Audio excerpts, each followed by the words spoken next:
Hello everyone, Jerry, Old Guys Review. Well, I didn't get as much done this weekend as I planned, and today I'm just messing with some lights. But for my goal to always provide good information,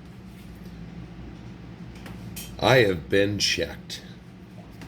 So, one of my subscribers, RC Nixter, brought up a good point that I failed to address in my video on small scale vehicles. And I want to use this opportunity to correct it. In my review, I showed all vehicles that I'll stand by. From my experience, all of them except for, actually the SCX24 is my newest one. But the other vehicles I will stand by, except for the WPL. And what I won't stand by it on is the fact that Nick reminded me that I didn't think about in the video is if I have young first-time RCers viewing that video, this is not what you want to buy. If you were to buy this first time to RC, more than likely, if it gives you problems, you're going to be done with RC. Now, this is an old one of the originals, which had lots of problems. The tires, while soft, compound, were still kind of stiff. The non-proportional steering, the leaf springs, the drive shafts would just fall out. I haven't had one fall out yet, but I haven't really driven it that hard. The new ones are supposed to have softer tires, better steering, the actual steering servo, not proportional. The drive shafts are actually bolt-on now, not slip-ons. The motors are better and bigger. It makes it a more capable truck. But unlike myself and probably some of the other older viewers of my channel who started with Radio Shack, Tyco, Nyko, because when we were young, we couldn't afford those hobby grade ones, which, guess when I started, they weren't even around yet. So people nowadays want more instant gratification than settling for just what they can get. So possibly the newer ones will perform better. I don't know. But in my opinion, this for in the house, running around with the dogs, even a little run outside.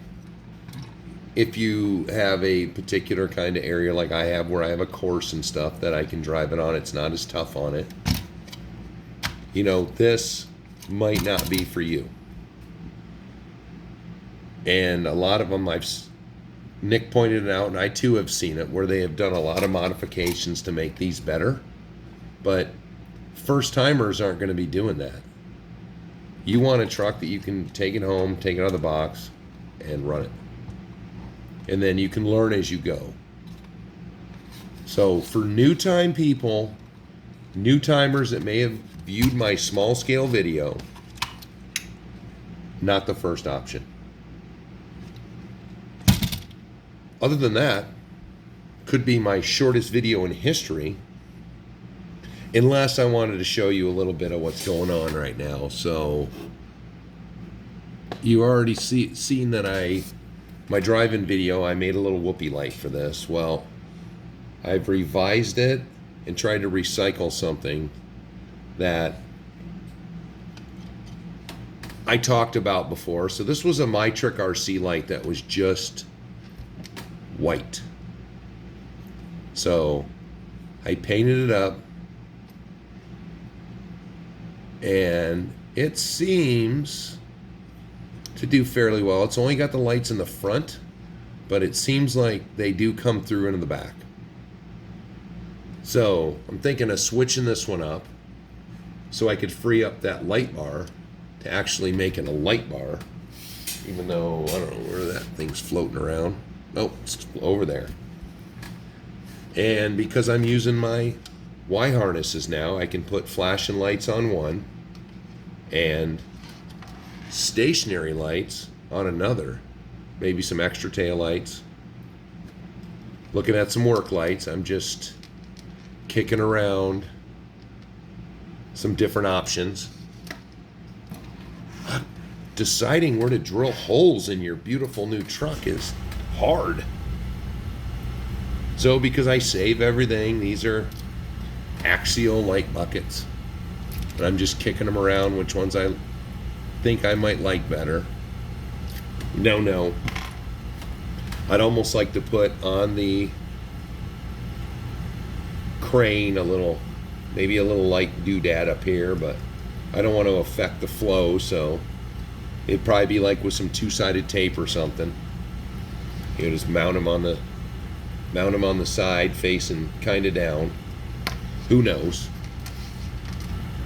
But I will say I'm gonna have to check out That's My RC. He made this crane a little more functional. I was testing it out yesterday, and something like this, something like some of the 110 scales, it'll work on. It'll lift them up. Nothing else will it lift. It won't lift the front of a Tamiya Semi. So other than that, and then other than my public service announcement, that was all where I was going today. And to tell you that I was talking to him yesterday, Jeremy, at my hobby shop, Arctic Wings RC, North Pole, Alaska. Any of you on here from Alaska, let me know. Just thought I'd mention that. So Jeremy and I, we were giggling about that, and I now have permission to mention his name quite frequently. Not because I'm being endorsed or coerced or paid in any way, but because he's my friend and he's my dealer of my fix, I will mention him in most of my videos now, because we had all the COVID shut down, and I know that was a pain for businesses. So I actually got to see him yesterday for the first time in a couple weeks, and the last time for a couple more weeks, because now we have the business shutdowns again. And I go to a hobby shop to peruse. I don't always have something in mind when I go in there, which is basically everything extra I'm using right now. I thought I needed at the time from my hobby shop and just bought it. So I've got an axial light kit. I've got some, what were those, Common Sense RC Y leads. I got an RC 4-wheel drive strobe unit. Oh, the MyTrick RC light. So this is one of my fun little, let's see what I can build with what I have. So when I finally get these sorted out, because as you can see, every time I think I've got something figured out, I change my mind on the lights. Because I'm going to have to start drilling holes in it. So there's my apology, my public service announcement. And thanks, RC Nexter, for keeping me on the straight and narrow. So, until I get this sorted out or I figure out something else I want to show on a video, we will talk again later. Bye-bye.